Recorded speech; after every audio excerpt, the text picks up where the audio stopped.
अरविंद गुप्ता जी। राधे राधे। राधे राधे महाराज जी, आपके चरणों में कोटि कोटि प्रणाम।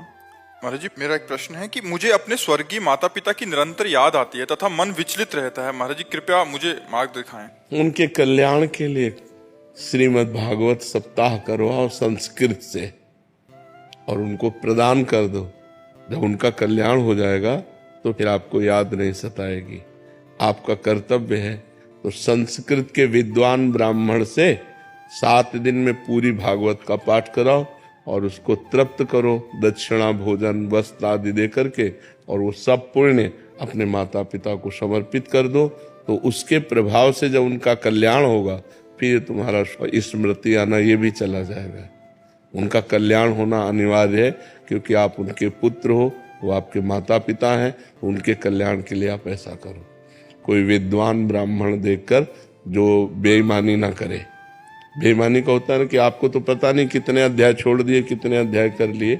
ईमानदारी से पूरा साप्ताहिक श्रीमद् भागवत का पाठ करें और अच्छी दक्षिणा दीजिए, उसको भोजन वस्त्र आदि दीजिए। 7 दिन बैठाल करके, चाहे आप ही सुनिए या किसी को आपको समय ना हो तो घर के किसी एक सदस्य को श्रोता बना दीजिए और वो पूरा संकल्प करके माता पिता को दे दे।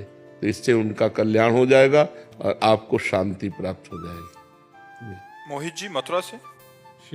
श्री हरिवंश महाराज जी। महाराज जी, एक बात कुछ दिनों से परेशान कर रही है कि मृत्यु सत्य है, और इस बात को आपने अपने सत्संग और एकांतिक वार्तालाप में भी काफी बार बताया है कि पता नहीं कौन सा पल आखिरी हो। महाराज जी, आपसे बहुत प्रेम करते हैं, बहुत शिष्य परिकर भी करते हैं, और सच में वो पल देखना ही नहीं चाहते। आपके बिना कोई भी गति नहीं है महाराज जी। जब रात्रि में आपके दर्शन नहीं होते तो परिकर बोलते हैं। पर वो तो सत्य है, मृत्यु तो सत्य है। रात दिन हम तैयारी में लगे रहते हैं मृत्यु की। रात दिन तैयार रहते हैं, हर मिनट तैयार रहते हैं, हर सेकंड तैयार रहते हैं। हम हर सेकंड तैयार रहते हैं। किसी भी सेकंड मृत्यु आ जाए तो हम बिल्कुल तैयारी फिट किए हुए बैठे हैं। हर समय तन्मय रहते हैं कि कभी भी मृत्यु आ जाए, कोई सेकंड ऐसा खाली नहीं होना चाहिए जिसमें परमात्मा का चिंतन न हो, हमारा शरीर छूट जाए। ऐसा नहीं होना चाहिए।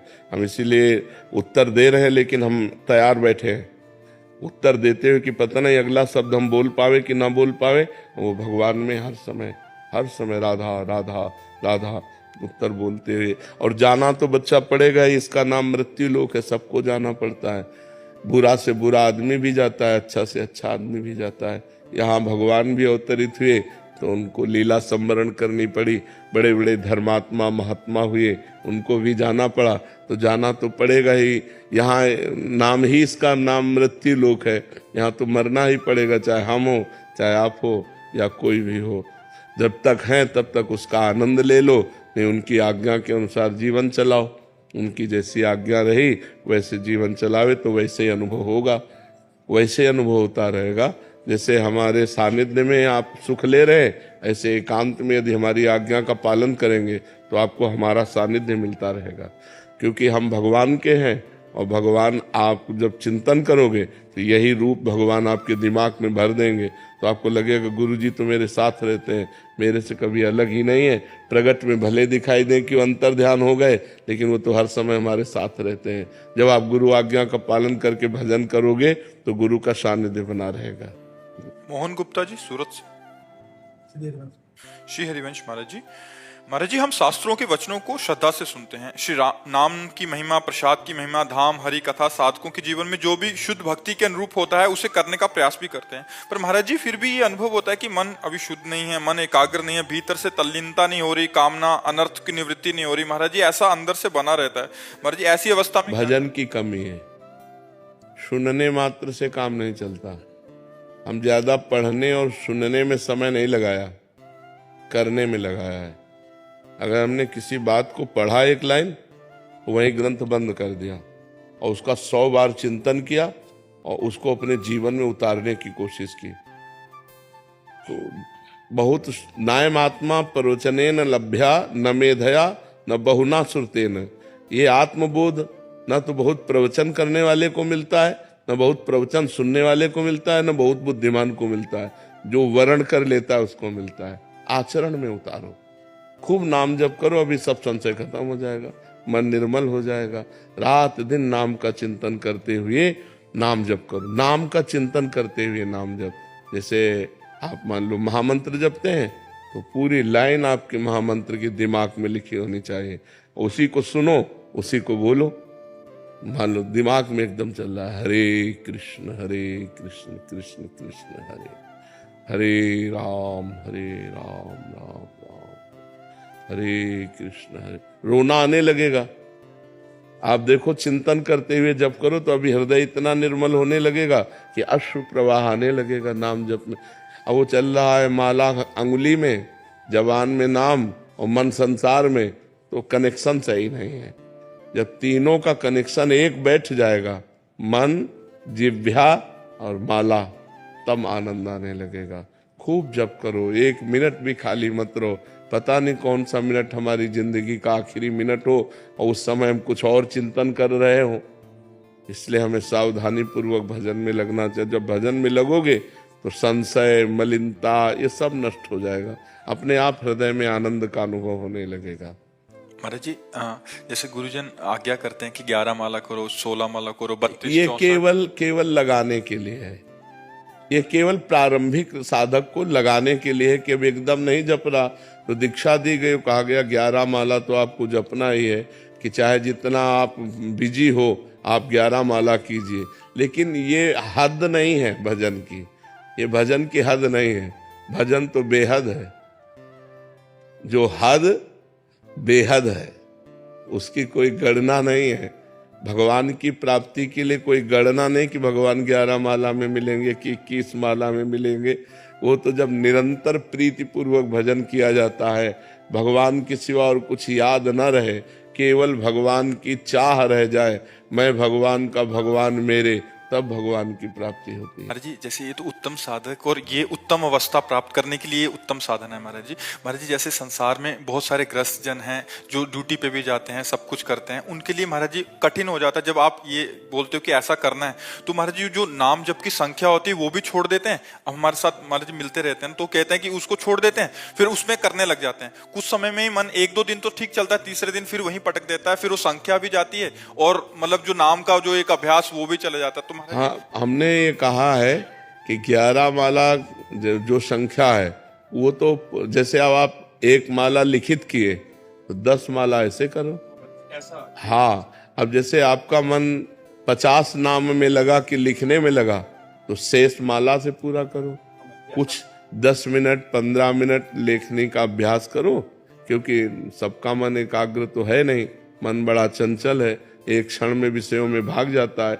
यदि हम एकाग्रता पूर्वक 10 मिनट अभ्यास करें और शेष अपनी संख्या पूरी करें और रोज बढ़ाते चले जाएं, मान लो क्रम से महीना 15 दिन 10 मिनट चले, फिर हम 15 मिनट चलने लगे, फिर 20 मिनट चलने लगे, पर हमारी संख्या पूरी 11 की होनी चाहिए। महाराज जी, कोई 6 महीने से जुड़ा है, कोई साल से जुड़ा है, तो सिद्धावस्था वाली बात करने लग जाते हैं कि अभी वो भी जाता है, कुछ दिन बाद वो कहते हैं कि बाबा नाम भी छूट गया। हाँ, नहीं, नियम तो पूरा ही करना चाहिए, शेष समय में ये कर लेना चाहिए। जैसे 1 माला ध्यान पूर्वक कर लिया और 10 माला गणना पूर्वक कर लिया तो गुरु आज्ञा का पालन हो गया। देखो, भाव को भाव अनख आलसहु, नाम जपत मंगल यदि सिद्धसहु। ध्यान नहीं लग रहा, भाव नहीं बन रहा, श्रद्धा भी नहीं, आनंद भी नहीं, पर हम मंत्र जप रहे तो उसका फल तो मिलेगा ही।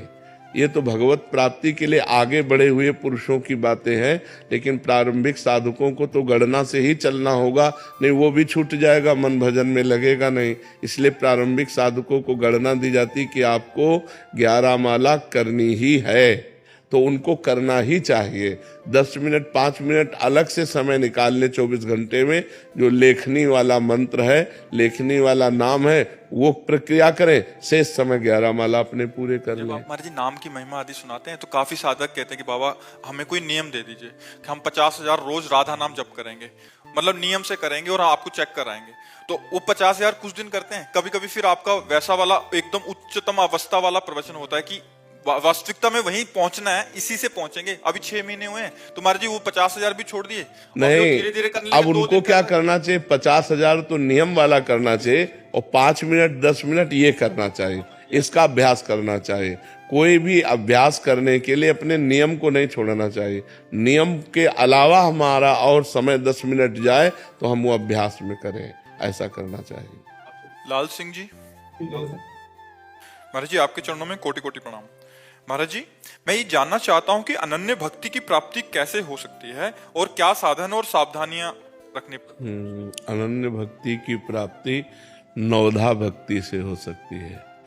भगवान की लीला कथाओं का श्रवण करना, भगवान के नाम का कीर्तन करना, लीला कथाओं का गायन करना, भगवान के स्मरण में डूबना, भगवान की चरण सेवा करना, भगवान का दास भाव रखना, भगवान ही मेरे सखा हैं और भगवान का अर्चन बंदन करना और भगवान में पूर्ण समर्पित हो जाना। ये जो नवधा भक्ति है, श्रवणम कीर्तनम स्मरणम विष्णुर्पाद सेवनम अर्चनम वंदनम दास्यम और सख्य आत्मनिवेदनम, ये 9 प्रकार की जब भक्ति की जाती है तो भगवान की अनन्य भक्ति का जागृत होता है।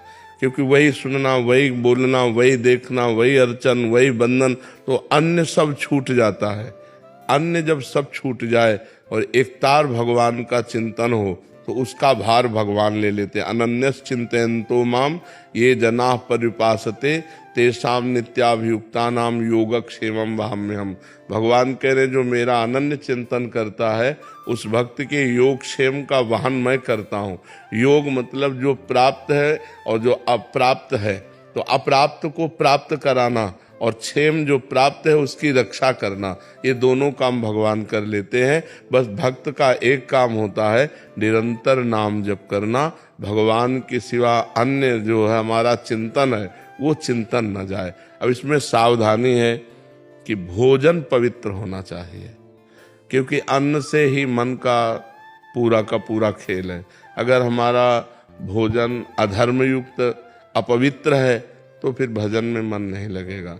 भोजन पवित्र हो और थोड़ा हो, अल्पाहार मिताहार पवित्र भोजन होना चाहिए। और इसके बाद कम बोलना, उचित उत्तर दे, हितकर उत्तर दे, सत्य बोले, मृदु बोले, नहीं तो मौन रहे और भगवान का नाम जप करे। कम देखना, कम सुनना और कम सोना 4 घंटे 5 घंटे। नारायण हरि भजन में ये 5 न सुहात, विषय भोग, निद्रा, हंसी, जगत प्रीति, बहुबात, इन 5 बातों का त्याग करने के लिए कहा गया कि बहुत अधिक सोना ठीक नहीं, समय बर्बाद करना है। हंसी मजाक किसी से न करे, जगत के संबंधों में ममता न करे। सबकी ममता ताग बटोरी, मम पद मनहि बांध बर डोरी। सबकी ममता को घसीट कर एकमात्र भगवान में, जैसे मीरा जी कहते मेरे तो गिरधर गोपाल दूसरो न कोई। एकमात्र श्री भगवान में ममता, उन्हीं का चिंतन, और हमारा खान पान जितना व्यवहार हो सब भगवान से जुड़कर हो। पानी भी पिए तो भगवान को अर्पित करके, भोजन भी पाए तो भगवान को अर्पित करके, किसी से व्यवहार में बात करें तो सब में भगवान की भावना करके, इन सब में भगवान है, तब वो महाभागवत बन जाता है, तब वो भक्त जगत को पावन करने वाला बन जाता है। सातरति सातरति सा लोकांतरति यल्लब्ध्वा पुमान सिद्धो भवति, वो सिद्ध हो जाता है, वो भगवत प्राप्त महापुरुष हो जाता है जो निरंतर भजन करता है। जी।